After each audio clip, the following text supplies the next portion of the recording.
देखो प्रोटीन्स का ना कुछ पोर्शन तो हम पढ़ चुके हैं, है ना। जैसे प्रोटीन है वो किससे मिलके बनते हैं, अमाइनो एसिड से। किससे मिलके बनते हैं, अमाइनो एसिड से। आज ना एक बार हम बॉन्ड देख लेते हैं प्रोटीन बनने के लिए अमाइनो एसिड के बीच में कौन सा बॉन्ड होगा वो।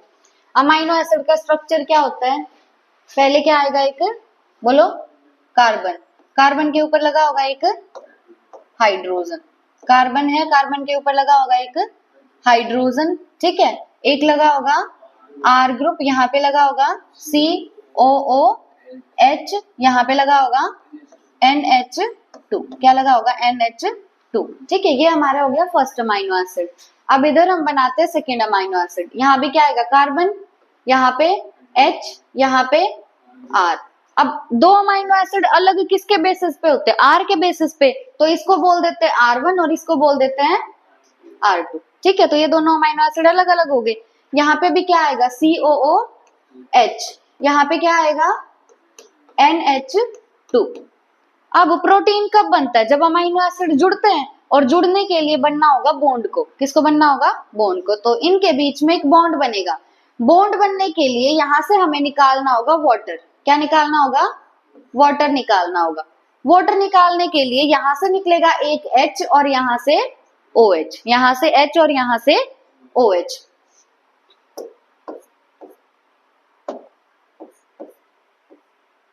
H, यहां से हमने क्या निकाल दिया, एक H निकाल दिया और इधर से OH निकाल दिया। तो अब बताओ सिर्फ बच क्या गया, इधर क्या बचा CO और यहाँ पे क्या बचा NH, ये बचा ना। मतलब ये मैंने लिख दिया हमारा अमाइनो एसिड 1 और ये अमाइनो एसिड 2। तो इन दोनों के बीच में जो बॉन्ड है वो क्या है, CONH। क्या है, CONH। इस बॉन्ड का नाम है पेप्टाइड बॉन्ड। इस बॉन्ड का नाम क्या है, पेप्टाइड बॉन्ड। तो प्रोटीन्स को हम एक और नाम से जानते हैं, पॉलीपेप्टाइड। प्रोटीन का एक और नाम क्या होगा, पॉलीपेप्टाइड, क्योंकि उसमें क्या है, बहुत सारे पेप्टाइड बॉन्ड है। अब यहाँ अमाइनो एसिड कितने थे, कितने अमाइनो एसिड लिए हमने, 2। अमाइनो एसिड 2 है और पेप्टाइड बॉन्ड कितने हैं, 1। पेप्टाइड बॉन्ड कितने हैं, 1। तो हमेशा ध्यान रखना जितने अमाइनो एसिड होंगे पेप्टाइड बॉन्ड उससे एक कम होगा, ठीक है। और साथ में यहाँ पे पेप्टाइड बॉन्ड बनने के लिए क्या निकला है, एक वाटर मॉलिक्यूल निकला, तभी पेप्टाइड बॉन्ड बनेगा, ठीक है। देखो अब एनसीईआरटी क्या लिखती है, प्रोटीन्स हैं, प्रोटीन्स आर पॉलीपेप्टाइड। प्रोटीन्स क्या होते हैं, पॉलीपेप्टाइड होते हैं। They are linear chains of amino acid linked by peptide bond. Proteins और कुछ नहीं होते बल्कि अमाइनो एसिड ऐसे लीनियरली अरेंज्ड होंगे, एक लाइन में अरेंज्ड होंगे, ठीक है। और कौन से बॉन्ड से जुड़े हुए होंगे वो, पेप्टाइड बॉन्ड से। कौन से बॉन्ड से जुड़े होंगे, अमाइनो एसिड पेप्टाइड बॉन्ड से जुड़े हुए होंगे। Each protein is a polymer of amino acids.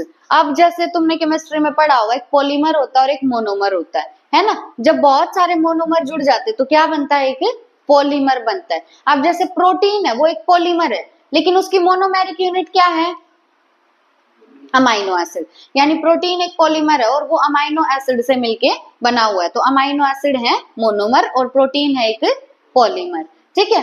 अब as there are 20 types of amino acids, amino acids के टाइप कितने बताए हैं, 20। कितने टाइप्स बताए हैं, 20 टाइप्स बताए हैं। कुछ अमाइनो एसिड का एग्जांपल दिया है, एलेनिन, सिस्टीन, प्रोलीन, ट्रिप्टोफेन और लाइसिन। पढ़ा चुकी हूँ ना ये मैं लास्ट क्लास में। एलेनिन जो है वो कौन सा अमाइनो एसिड है,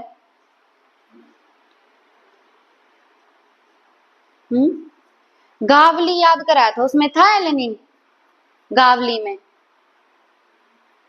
ग्लाइसिन, एलेनिन, गावली क्या थे, कौन से अमाइनो एसिड थे, न्यूट्रल, है ना। तो एलेनिन क्या है, एक न्यूट्रल अमाइनो एसिड है। सिस्टीन और मिथ्योनिन, सीएम से याद कराया था, sulphur containing amino acid. Cysteine और मिथ्योनिन क्या होते हैं, सल्फर कंटेनिंग अमीनो एसिड। उसके बाद प्रोलीन, हिस्टिडीन, प्रोलीन लास्ट में कराए थे, हेट्रोसाइक्लिक अमीनो एसिड। प्रोलीन क्या है, एक heterocyclic amino acid. Tryptophan, PTT, aromatic. Tryptophan क्या है, एरोमेटिक अमीनो एसिड। टायरोसिन भी क्या है, एरोमेटिक। फिनाइलएलेनिन भी क्या है, एरोमेटिक अमीनो एसिड है।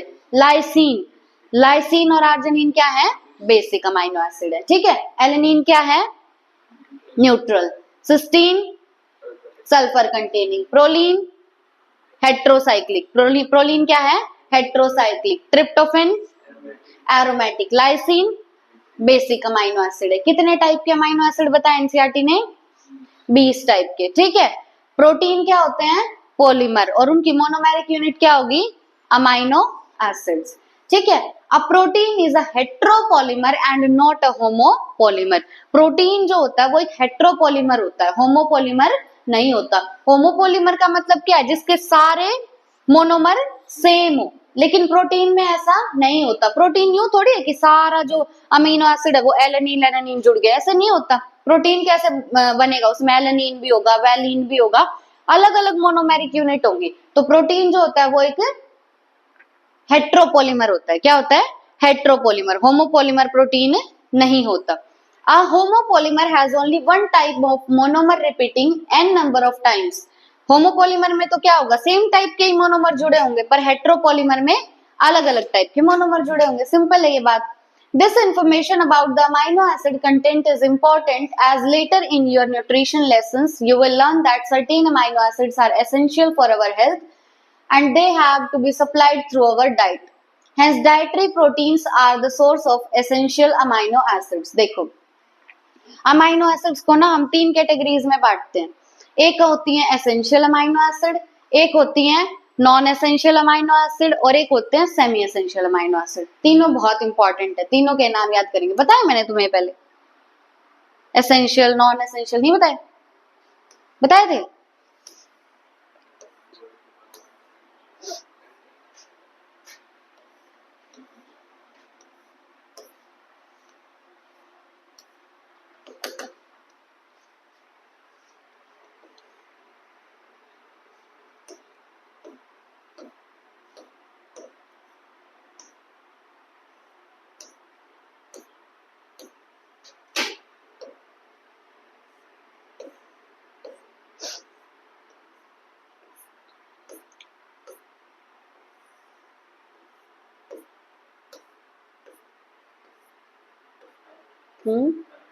क्या? हाँ भैया।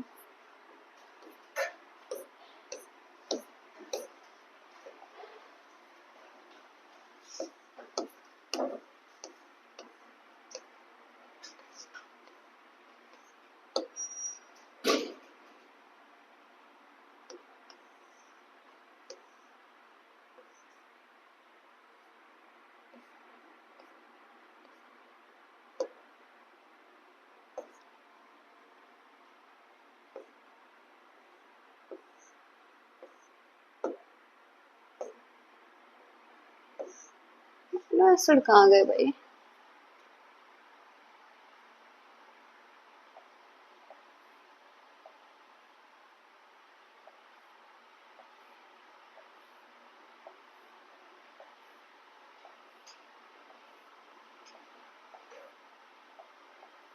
छोड़ो, चलो मैं बताती हूँ।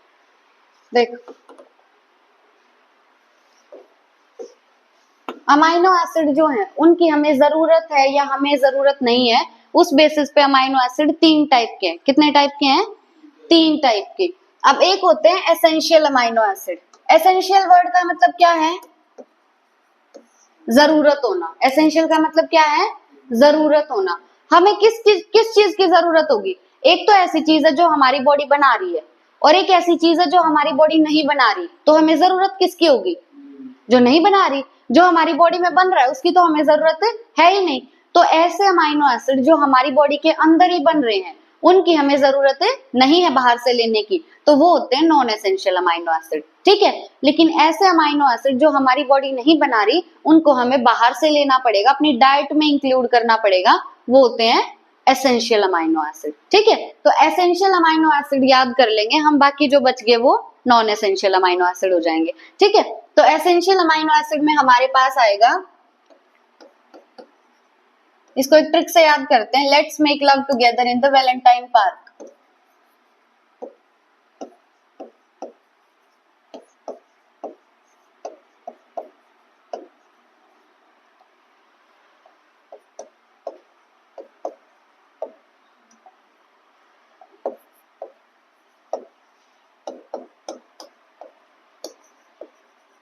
देखो, बहुत इंपॉर्टेंट है ये, केमिस्ट्री में भी काम आते हैं और बायो में भी। देखो लेट्स से एल से हो जाएगा ल्यूसीन, एल से क्या होगा ल्यूसीन, साथ साथ याद करते जाओ, एल से होगा ल्यूसीन, ठीक है।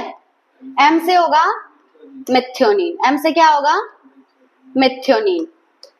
एल से होगा लाइसीन, एल से क्या होगा लाइसीन। टी से होगा ट्रिप्टोफेन, टी से क्या होगा ट्रिप्टोफेन। आई से होगा आइसोल्यूसिन, आई से क्या होगा आइसोल्यूसिन। अगले टी से होगा टायरोसिन, अगले टी से होगा टायरोसिन। कोई भी कर लो, यहाँ ट्रिप्टोफेन यहाँ टायरोसिन, फर्क नहीं पड़ता। वी से होगा वेलिन, वी से होगा वेलिन। और पी से होगा फिनाइल एलेनिन, पी से होगा फिनाइल एलेनिन। बहुत ज्यादा इंपॉर्टेंट है ये एसेंशियल अमीनो एसिड। कितने दिख रहे हैं तुम्हें 8 एसेंशियल अमीनो एसिड कितने होते हैं 8 होते हैं, ठीक है। अब 2 सेमी एसेंशियल और याद कर लो। सेमी एसेंशियल वो होते हैं जो बच्चों के अंदर प्रेजेंट होते पर अडल्ट्स में प्रेजेंट नहीं होते, ठीक है। तो सेमी एसेंशियल अमीनो एसिड होंगे हिस्टिडीन और आर्जिनिन, ठीक है। सेमी एसेंशियल कौन से हैं हिस्टिडीन और आर्जिनिन। इस पेज के नोट्स में आज भेज दूंगी घर जाके, ठीक है। सेमी एसेंशियल में क्या आएगा हिस्टिडीन और आर्जिनिन। बाकी जितने भी बच गए वो नॉन एसेंशियल, ठीक है। तो बताओ एसेंशियल में कौन कौन आएगा ल्यूसीन, मेथियोनिन, लाइसीन और ट्रिप्टोफेन, आइसोल्यूसिन, टायरोसिन, वेलिन और फिनाइल एलेनिन, ठीक है। कितने हो गए 8 हो गए। ये क्या है एसेंशियल। सेमी एसेंशियल में 2 कौन कौन से हिस्टिडीन और आर्जिनिन, ठीक है। और नॉन एसेंशियल बाकी जितने बच गए वो। अगर कोई पूछे ना मोस्ट बेसिक अमाइनो एसिड कौन सा है, तो सबसे ज्यादा बेसिक होता है आर्जिनिन। सबसे ज्यादा बेसिक कौन होता है arginine, most basic amino acid है ये, ठीक है।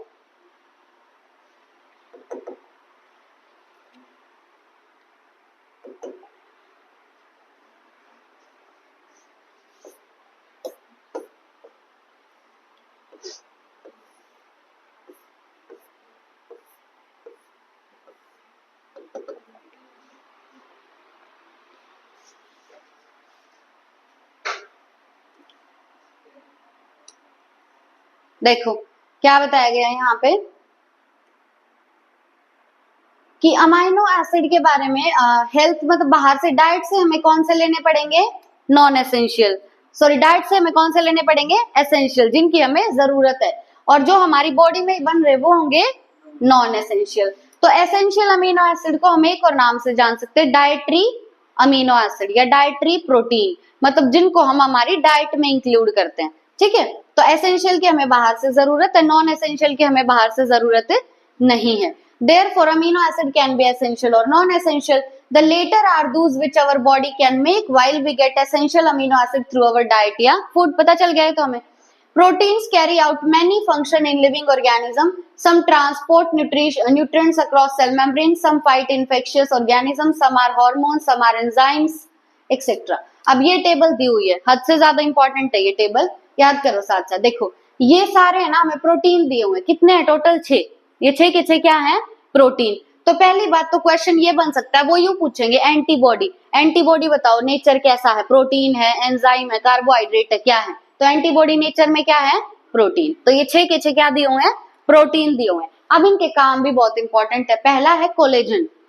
कोलेजन जो होता है वो होता है इंटरसेल्यूलर ग्राउंड सब्सटेंस। इंटरसेल्यूलर का मतलब क्या है, एक सेल ये एक सेल ये, इन दोनों के बीच में जगह है ना, तो यहाँ पे भरा होता है कोलेजन। क्या भरा होगा कोलेजन। तो कोलेजन क्या है 2 सेल के बीच में भरा हुआ सब्सटेंस है, तो इसको बोलते हैं ग्राउंड सब्सटेंस।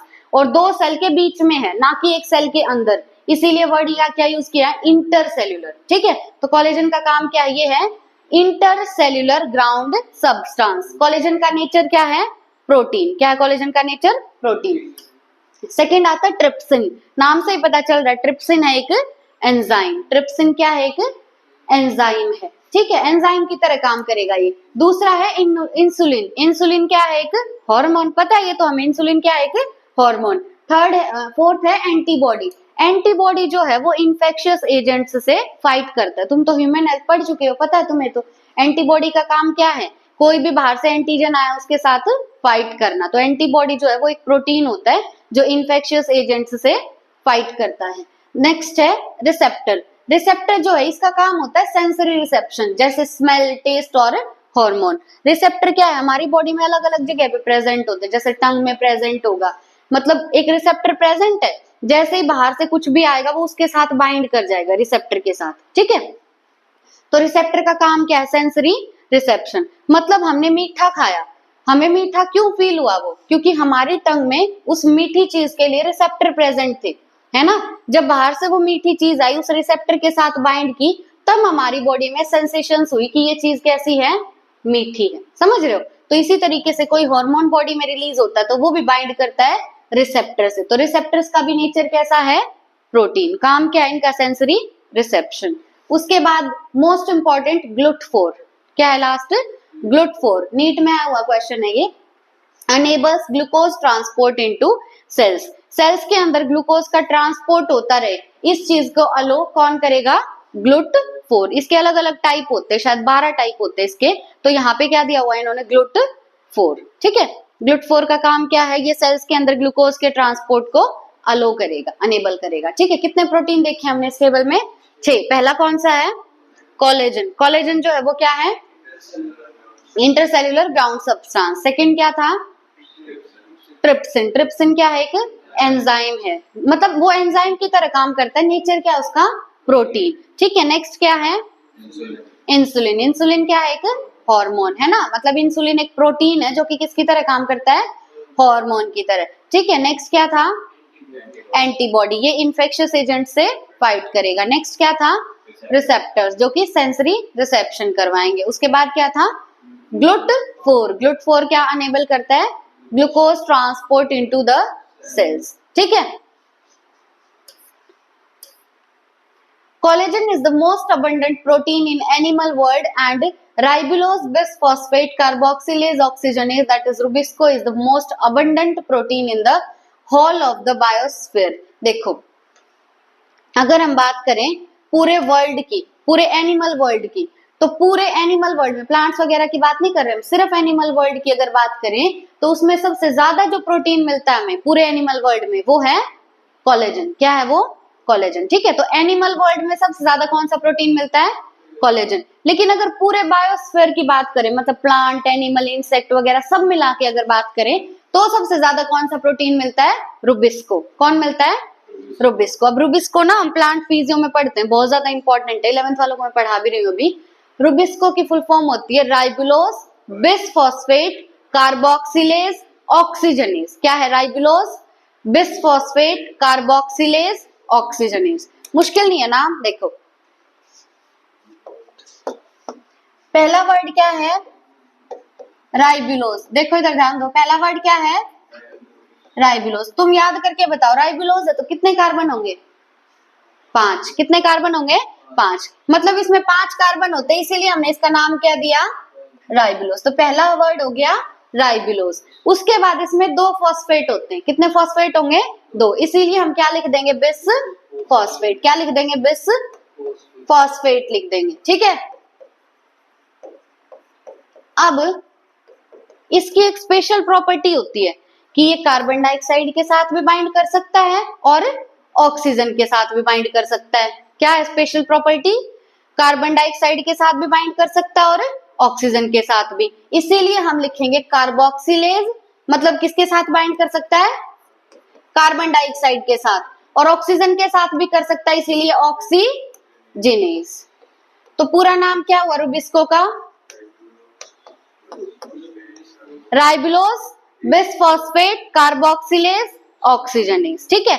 स्पेशल प्रॉपर्टी बहुत ज्यादा इंपॉर्टेंट है, कार्बन डाइऑक्साइड के साथ भी बाइंड कर सकता है और ऑक्सीजन के साथ भी। लेकिन इसकी जो एफिनिटी है, मतलब इसकी जो अंदर की इच्छा है, इसका जो मन है, वो ये है कि मैं तो CO2 के साथ बाइंड करूंगा। मतलब यहाँ पे अगर CO2 भी है और O2 भी है, तो ये किसको प्रेफर करेगा, CO2 को। कर सकता है दोनों के साथ, पर बाइंड किसके साथ करेगा, CO2 के साथ। तो रुबिस्को की ज्यादा एफिनिटी किसके लिए है, CO2 के लिए। O2 के साथ ये सिर्फ और सिर्फ तब बाइंड करेगा जब CO2 कम हो, ठीक है। O2 के साथ सिर्फ कब बाइंड करेगा, जब CO2 कम हो। बहुत इंपॉर्टेंट है ये एंजाइम।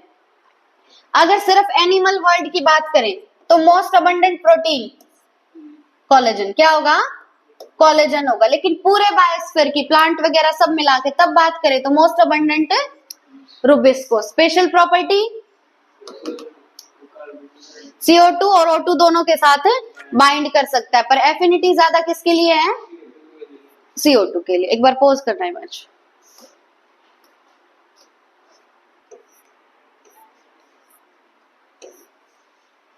देखो नेक्स्ट टॉपिक है हमारा स्ट्रक्चर ऑफ प्रोटीन्स। प्रोटीन्स की बेसिक नॉलेज हमने ले ली, अब हमें प्रोटीन्स का स्ट्रक्चर देखना है। अब एनसीईआरटी ने ना कुछ बेसिक लाइंस लिखी हुई है, उसको क्लासिफाई करके पढ़ लेते हैं, है बेसिक पर आ सकते हैं क्वेश्चन। देखो अगर किसी भी मॉलिक्यूल के स्ट्रक्चर की बात कर रहे हैं तो उस मॉलिक्यूल का structure according to inorganic chemistry क्या होगा? Molecular formula. ठीक है, इनऑर्गेनिक केमिस्ट्री के अकॉर्डिंग किसी के भी स्ट्रक्चर के लिए हम उसका मॉलिक्यूलर फॉर्मूला लिखते हैं। क्या लिखते हैं? Molecular formula. जैसे अगर मैं बोलूं सॉल्ट, तो सॉल्ट के लिए वो उसका स्ट्रक्चर बना के नहीं देंगे हमें, क्या लिख के देंगे? NaCl। ठीक है, तो अकॉर्डिंग टू इनऑर्गेनिक केमिस्ट्री क्या मैटर करता है? Molecular formula. जैसे NaCl हो गया। लेकिन अगर हम ऑर्गेनिक केमिस्ट्री की बात करें तो ऑर्गेनिक केमिस्ट्री में स्ट्रक्चर का मतलब होता है 2D व्यू। ऑर्गेनिक केमिस्ट्री में स्ट्रक्चर का मतलब क्या है? 2D व्यू, यानी 2 डायमेंशनल व्यू लिया जाएगा। जैसे अगर हम बेंजीन बोलें तो वो बेंजीन ऐसे 2D में बना के दिखाएंगे। नैप्थलीन बोले तो नैप्थलीन वो बना के दिखाएंगे। बेंजीन तो आता होगा तुम्हें बनाना, ये क्या है? बेंजीन। और ये स्ट्रक्चर किसका है? नैप्थलीन का। तो इनऑर्गेनिक केमिस्ट्री के अकॉर्डिंग स्ट्रक्चर मतलब मॉलिक्यूलर फॉर्मूला। जैसे NaCl। ऑर्गेनिक केमिस्ट्री के अकॉर्डिंग स्ट्रक्चर ऑफ मॉलिक्यूल मतलब 2D व्यू, जैसे बेंजीन और नैप्थलीन। ठीक है, अगर बात करें फिजिकल केमिस्ट्री की तो फिजिकल केमिस्ट्री बात करती है 3D व्यू की। ठीक है, फिजिकल केमिस्ट्री किसकी बात करती है? 3D व्यू की बात करती है। अब अगर हम बायोलॉजी की बात करें तो बायोलॉजिस्ट प्रोटीन को डिस्क्राइब करते हैं उसके स्ट्रक्चर को 4 लेवल पे। ठीक है, बायोलॉजिस्ट प्रोटीन के स्ट्रक्चर को कितने लेवल पे देखते हैं? 4 लेवल पे देखते हैं। इनऑर्गेनिक केमिस्ट्री में क्या देखेंगे? Molecular formula. ऑर्गेनिक में 2D व्यू, फिजिकल केमिस्ट्री में 3D व्यू, और बायोलॉजी में प्रोटीन के स्ट्रक्चर को डिस्क्राइब किया है at 4 levels, that is primary structure, secondary structure, tertiary structure और क्वाटरनरी स्ट्रक्चर। ठीक है, प्राइमरी, सेकेंडरी, टर्शरी और quaternary.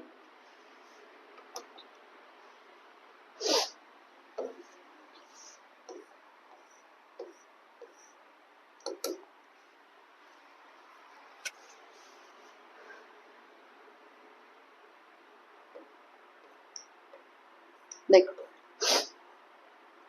proteins as mentioned earlier are heteropolymers containing strings of amino acid. proteins homopolymer नहीं होते, protein क्या होते हैं? हेट्रोपॉलीमर होते हैं, और उसमें अमाइनो एसिड के स्ट्रिंग लगे हुए हैं, मतलब ऐसे जैसे धागा नहीं होता और उस पे कोई बॉल वगैरह अटैच कर दे हम, तो ऐसे स्ट्रिंग्स लगे हुए हैं किसके? अमाइनो एसिड के। स्ट्रक्चर ऑफ मॉलिक्यूल मतलब different things in different context. Inorganic chemistry में उसका मतलब होगा मॉलिक्यूलर फॉर्मूला, जैसे NaCl MgCl2।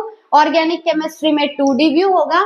ठीक है, फिजिकल केमिस्ट्री की बात करें तो वो 3D व्यू देखते हैं, जबकि बायोलॉजिस्ट ने प्रोटीन को डिस्क्राइब किया है एट 4 लेवल्स। ठीक है, the sequence of amino acids that is the positional information in a protein which is the first amino acid which is the second and so on is called the primary structure. अब protein के structure को कितने parts में पढ़ेंगे हम? 4। पहला कौन सा है? Primary structure. पहला कौन सा है?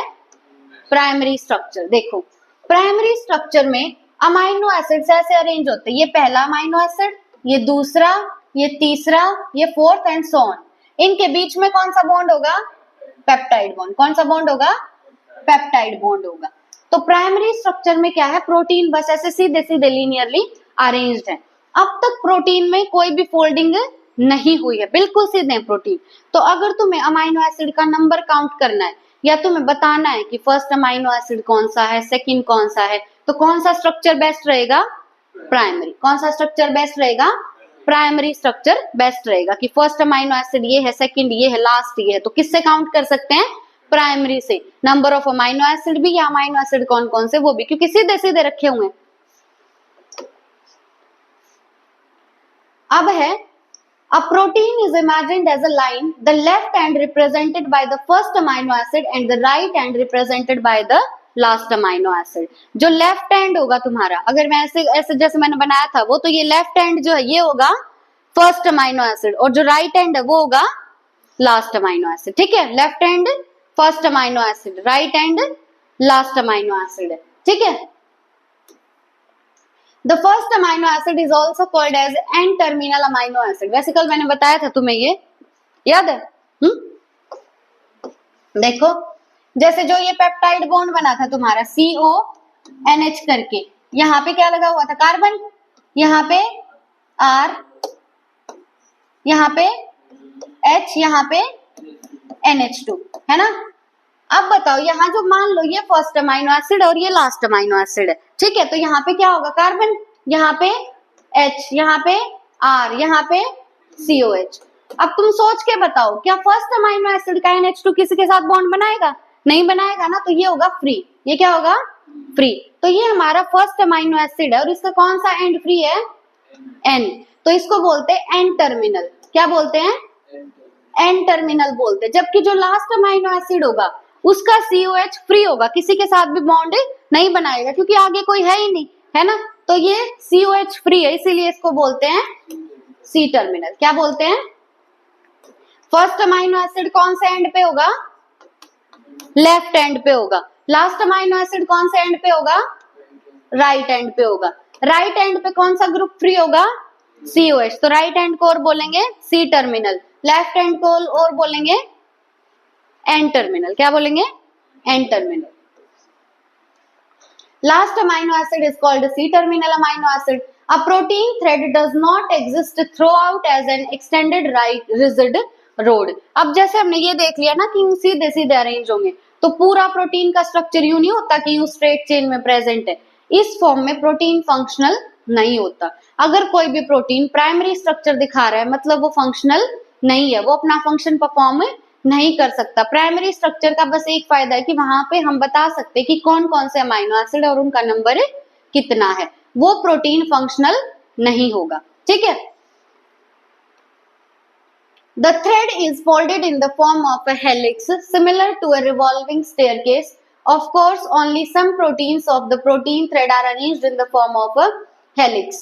अब देखो क्या होगा, पहले क्या था? बिल्कुल यूं स्ट्रेट था प्राइमरी स्ट्रक्चर में। अब यही जो स्ट्रेट स्ट्रक्चर है ये थोड़ी थोड़ी फोल्डिंग शो करेगा। क्या शो करेगा? फोल्डिंग। और वो फोल्डिंग होगी हेलिक्स की फॉर्म में। किस फॉर्म में? जैसे तुमने कई स्टेयरकेस देखी होंगी ना, सीढ़ियां, है ना? तो प्रोटीन का अब क्या बन जाएगा? हेलिक्स बन जाएगा। लेकिन यूं नहीं है कि पूरा का पूरा प्रोटीन हेलिक्स बना देगा, कई कई जगह हेलिक्स बन जाएंगे। ठीक है, कई कई जगह पे क्या हो जाएगी? फोल्डिंग हो जाएगी और बन जाएंगे हेलिक्स। तो ये है हमारा सेकेंडरी स्ट्रक्चर। ये कैसा स्ट्रक्चर है? सेकेंडरी। तो कोई अगर यूं पूछे कि क्या पूरा ही सेकेंडरी, पूरा ही जो है वो हेलिक्स बना देगा, तो पूरा प्रोटीन हेलिक्स नहीं बनाता। कुछ जगह पे हेलिक्स बन जाएगा, कुछ पे हेलिक्स नहीं बनेगा। अब बाकी बची हुई जगह पे क्या होगा? Of course, only some portions of the protein thread are arranged in the form of a helix. In proteins, only right-handed helices are observed. बहुत इंपॉर्टेंट बात है। प्रोटीन में सिर्फ और सिर्फ कैसा हेलिक्स दिखेगा? Right handed. कैसा हेलिक्स दिखेगा? राइट हैंडेड हेलिक्स दिखेगा। अब राइट हैंडेड और लेफ्ट हैंडेड का डिफरेंस पता है तुम्हें?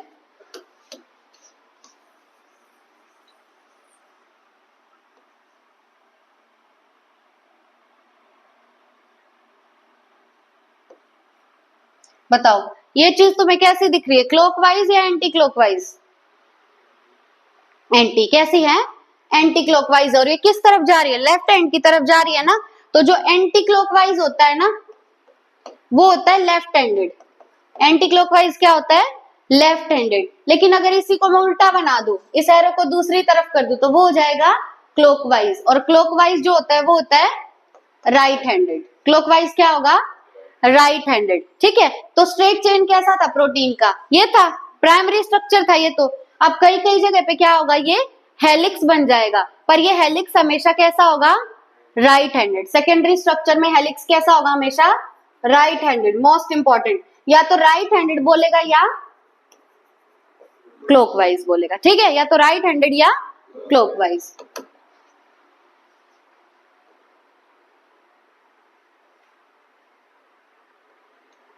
अब नेक्स्ट है, other regions of the protein thread are folded in the forms in other forms in what is called the secondary structure. In addition, the long protein chain is also folded upon itself like a whole. ये तो अगला आ गया देखो, बाकी के जो regions होंगे protein thread के वो दूसरी फॉर्म में फोल्डेड होंगे। दूसरी फॉर्म होती है प्लेटेड फॉर्म। दूसरी फॉर्म कौन सी होती है? Plated form. अब जो सेकेंडरी स्ट्रक्चर है ना हमारा, वो दो फॉर्म में एग्जिस्ट करता है।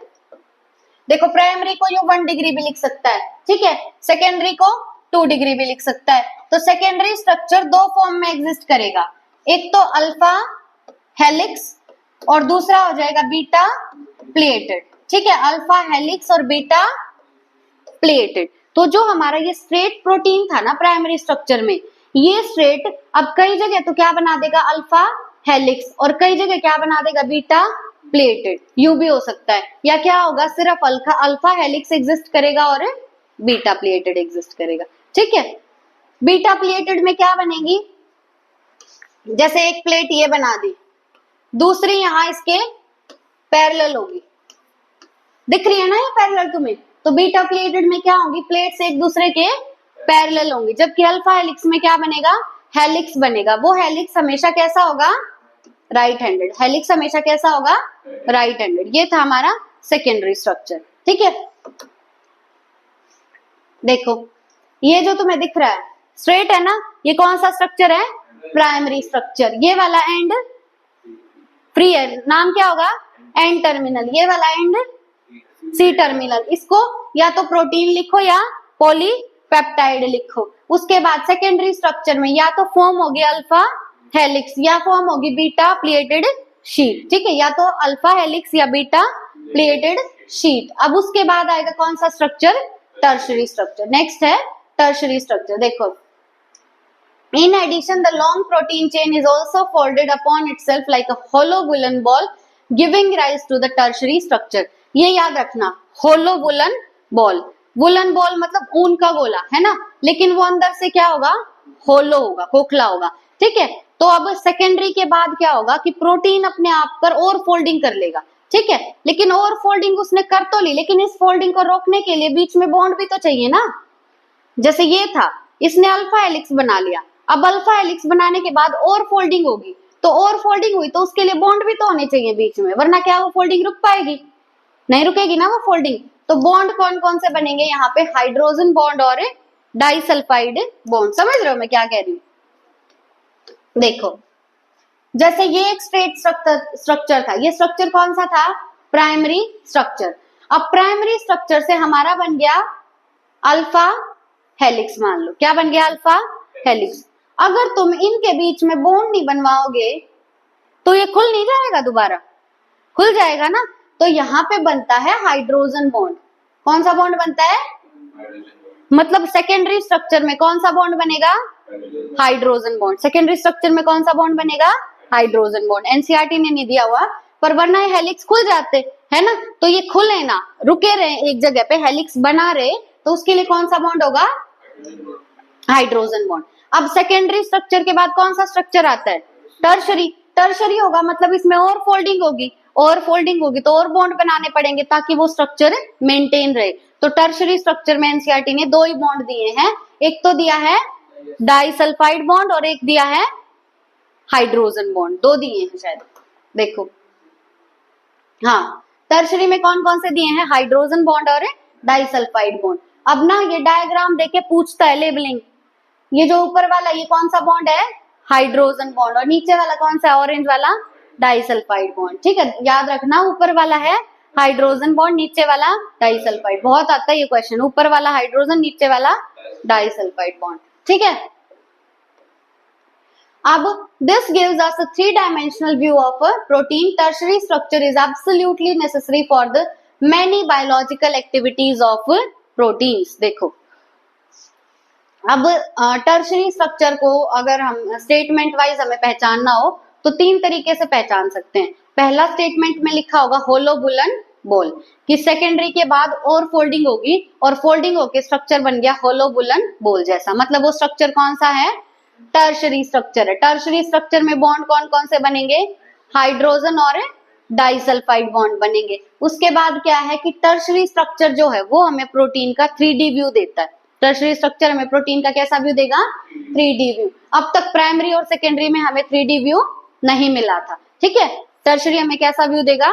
3DVU देगा। नेक्स्ट स्टेटमेंट क्या है टर्शरी की, कि जो प्रोटीन है उसकी बहुत सारी बायोलॉजिकल एक्टिविटी मतलब उसके जो जो फंक्शन है, जैसे हार्मोन की तरह काम कर रहा था, एंजाइम की तरह काम कर रहा था, तो प्रोटीन अपनी टर्शरी फॉर्म में फंक्शनल होता है। ठीक है, प्रोटीन अपनी कौन सी फॉर्म में फंक्शनल होगा, टर्शरी फॉर्म में फंक्शनल होगा, प्राइमरी में फंक्शनल नहीं था। ठीक है, अब कोई भी प्रोटीन तुम्हारे पास टर्शरी स्टेट में, ठीक है, तुमने उसे हीट कर दिया मतलब उसके बॉन्ड तोड़ दिए मतलब अब वो खुल के चला गया प्राइमरी स्टेट में, तो क्या अब वो फंक्शनल रहेगा, नहीं रहेगा। इसीलिए हम क्या बोलते हैं, एंजाइम्स जो होते हैं वो टेम्परेचर सेंसिटिव होते हैं, पीएच सेंसिटिव होते हैं, क्योंकि अगर हमने उन्हें पीएच ज्यादा दे दिया, जितना उन्हें चाहिए उतना नहीं दिया या बहुत ज्यादा दे दिया, तो वो हो जाते हैं, उनका डीनेचुरेशन हो जाएगा। क्या हो जाएगा, डीनेचुरेशन मतलब अब वो कौन सी स्टेट में चले गए, प्राइमरी। कौन से स्टेट में चले गए, प्राइमरी, और प्राइमरी में प्रोटीन फंक्शनल नहीं होते। Some proteins are an assembly of more than one polypeptide or subunits. अब जब कई सारे एक से ज्यादा पॉलीपेप्टाइड मिलके जुड़ जाएंगे ना, तब हमारा कौन सा स्ट्रक्चर बनेगा, क्वाटरनरी स्ट्रक्चर। ठीक है, this the manner in which these individual folded polypeptide or subunits are arranged with respect to each other, linear string of spheres arranged one upon each other in the form of a cube or plate etc. is the architecture of a protein, otherwise called the quaternary structure. देखो, सबसे पहले protein का कौन सा structure था, primary के बाद बना सेकेंडरी में दो फॉर्म थी, अल्फा हेलिक्स और बीटा प्लेटेड। उसके बाद आया टर्शरी सबसे इंपॉर्टेंट है, हाइड्रोजन बॉन्ड ऊपर वाला, डाइसल्फाइड बॉन्ड नीचे वाला, और टर्शरी की फॉर्म में प्रोटीन फंक्शनल होता है। मतलब अगर प्रोटीन को फंक्शन परफॉर्म करना है तो कौन सी फॉर्म में होना चाहिए, टर्शरी में होना चाहिए। 3DVU हमें वो देता है, होलो वुलन बॉल की तरह होता है। अब क्वाटरनरी कब बनेगा, जैसे एक प्रोटीन तुम्हारा ये प्रोटीन बन गया, अमाइनो एसिड नहीं बना रही है, एक प्रोटीन ये है, फोल्डेड बना देती है, ये टर्शरी फॉर्म में तुम्हारा प्रोटीन है। ठीक है, टर्शरी फॉर्म में है ये एक प्रोटीन तुम्हारा, दूसरा प्रोटीन ये हो गया टर्शरी फॉर्म में, तीसरा प्रोटीन ये हो गया टर्शरी फॉर्म में। तो अब ये क्या बना हुआ, लीनियर स्ट्रिंग। क्या बन गया, ये एक लीनियर स्ट्रिंग। तो ये ऐसे अगर प्रोटीन मतलब पॉलीपेप्टाइड,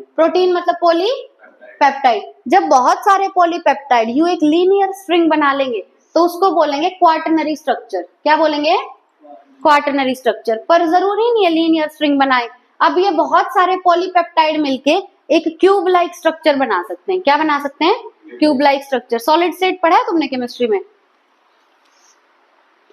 देखो जैसे ये मैंने क्यूब बना दिया, ठीक है। अब क्यूब कैसे बनाओ, क्या मैं बहुत सारी बॉल्स को अरेंज करके क्यूब बना सकती हूँ, कि मैंने यहीं पे बहुत सारी बॉल्स रख दी और तब क्या बना दिया, एक क्यूब जैसी शेप बना दी। ये बॉल्स क्या है, हमारे पॉलीपेप्टाइड, और ये पॉलीपेप्टाइड कौन सी फॉर्म में है, टर्शरी स्ट्रक्चर में। ठीक है, तो जब बहुत सारे पॉलीपेप्टाइड जुड़ के या तो बना देंगे एक लीनियर स्ट्रिंग या बना देंगे एक क्यूब जैसा स्ट्रक्चर, तो उसी को हम क्या बोलते हैं, क्वाटरनरी स्ट्रक्चर। मतलब क्वाटरनरी स्ट्रक्चर में क्या है कि बहुत सारे प्रोटीन आपस में जुड़ गए हैं, वो जुड़ के या तो एक सीधी शेप बना देंगे या बना देंगे क्यूब लाइक शेप। समझ रहे हो मैं क्या बोल रही हूँ,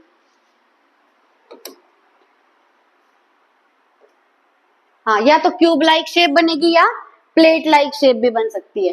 ठीक है, adult human haemoglobin consists of 4 सब यूनिट्स। अब हीमोग्लोबिन जो है वो एक प्रोटीन है, हीमोग्लोबिन क्या है, एक प्रोटीन, और वो 4 सब यूनिट से मिलके बना है। कितनी सब यूनिट से, 4 सब यूनिट से। उसमें 2 अल्फा सब यूनिट होती है और 2 बीटा सब यूनिट होती है। ठीक है, हीमोग्लोबिन में अल्फा सब यूनिट कितनी, 2, बीटा सब यूनिट भी कितनी, 2, तो टोटल कितने सब यूनिट है हीमोग्लोबिन में, 4। वो नेचर वाइज क्या है, एक प्रोटीन है। ठीक है, 2 of these are identical to each other, hence 2 subunits are alpha type and 2 are beta type। ठीक है, और ये मिलके बनाएंगे ह्यूमन हीमोग्लोबिन। ठीक है, क्वाटरनरी ध्यान रखना, क्वाटरनरी और कुछ नहीं है, बल्कि कई सारे प्रोटीन आपस में जुड़ गए हैं, या तो उन्होंने लीनियर स्ट्रिंग बना दिया है या एक क्यूब या प्लेट बना दिया, वही क्वाटरनरी स्ट्रक्चर है। मोस्ट इंपॉर्टेंट बात, प्रोटीन फंक्शनल कौन सी फॉर्म में होगा, टर्शरी में। क्वाटरनरी नहीं मार्क करना, किसमें, टर्शरी में फंक्शनल होता है। अगर तुम डीनेचुरेशन करोगे यानी प्रोटीन को हीट कर दोगे तो वो टर्शरी से चला जाएगा